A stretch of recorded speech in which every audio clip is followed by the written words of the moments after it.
Hello and welcome. Welcome to our community coaching call. Excited to be here with you today. My name is Stacie Fletcher, and this is the time, if you're watching this replay, that we have available to our community to get coached.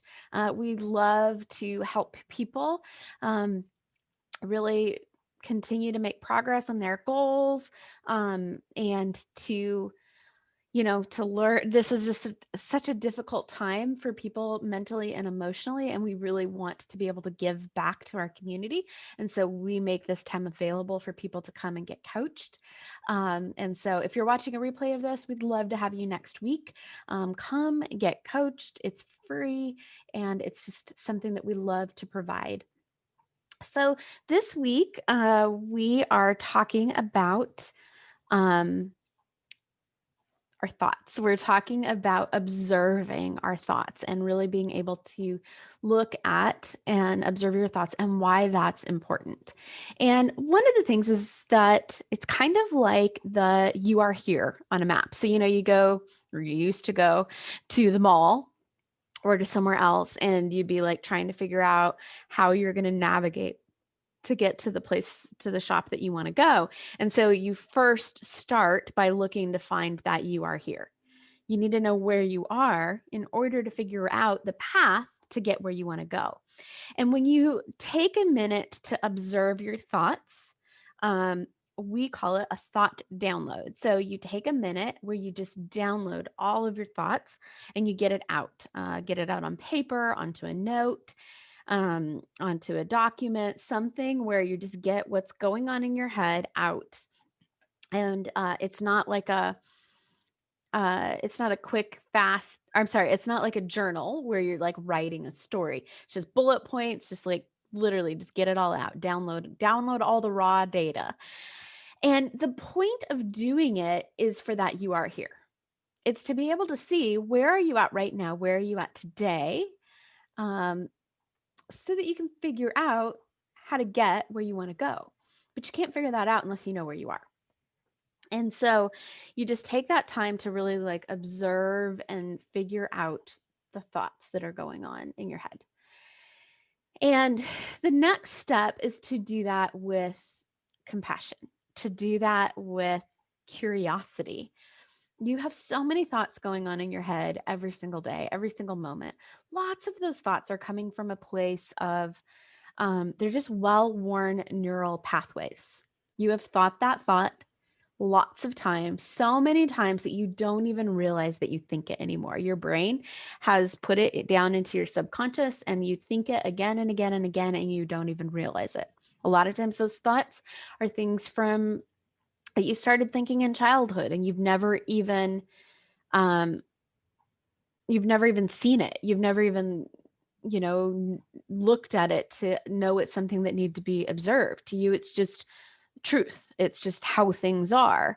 And sometimes stopping and taking a look at those thoughts and examining them and deciding, do I still think this is truth? And is this something I want to believe about myself, about the world, about other people, about how things are done? Why do I think this? Was I taught it? Was it something that, I came to because I didn't have any other conclusion at the time, but now I know differently, or I have more information, or I know more about myself or more about the world. And is it serving me? Does this thought still serve me? Is this something that I want to continue to think? Um, is this something that's helpful? Is this something that is creating the feelings that I want to have? Is this something that is then, getting the results that I want to have? Um, is it serving me? And sometimes we have thoughts about like ourselves or about the world that we just feel so confident are just true, like that's just the way it should be. And so sometimes it can be helpful to think, does everybody think that? Does everybody think that that's just true? And if other people don't think it's true, why not? What could be beneficial or quote unquote true about their thoughts about this. So, you know, we think it's just true here in America that a responsible person works 40 hours a week. And I even say we, and you may be like, well, I don't think that. So that could be true. But like our society says, you know, a responsible person works 40 hours a week and has 2 to 4 weeks of vacation a year. Like that's just normal. And so when you have a week where you don't put in at least 40 hours, you may have judgments against yourself. Or maybe you are in a season where you're not working at all. Maybe you're a stay-at-home mom or, you know, a new parent or whatever that might be. And maybe you've lost your job with COVID and you're just at home all day. You're not working 40 hours a week. Is it true that everyone thinks that 40 hours a week is the mark of some morality in terms of work ethic? It's been interesting to me as my sister has moved overseas and the different work ethics and the different cultures that she's been in there and their thoughts about the amount of time that you should spend working and the amount of time that you should spend on vacation. Like, whoa, I didn't realize that 40 hours a week and 2 to 4 weeks of vacation wasn't the way everywhere, everyone. You know, different people think differently, and not just a person here or there, but entire cultures of people think differently about this. That's really interesting. So then, why do I think it? Does it serve me? Is it currently helping me in my life? If I'm unemployed, is it serving me to think I should be working 20 hours or 40 hours a week? Should you? Well, the reality is that you're not.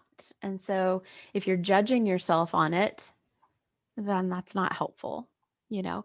But looking at all of that, just like looking at all of those thoughts with curiosity and with questioning and go down the rabbit hole. Like, do you really want to keep believing that? Do you really want to keep thinking that? Is that really serving you? Is that really helpful? Go down the rabbit hole with that. Why, where did that come from? Where did you learn that? Is it something that you really want to continue on? And from there, you can start doing some of the work to either change those thoughts. But the first part is just understanding it with curiosity and compassion and taking the time to get those thoughts out on paper and to get those thoughts out of your head and into a place that you can observe. So I hope that's helpful. If you have any questions, if you want any more conversation, just pop down, pop a comment and we would love to chat. And I don't have any raised hands. I don't have any questions in the Q&A today. So I'm going to go ahead and say goodbye. Have a great week. Bye-bye.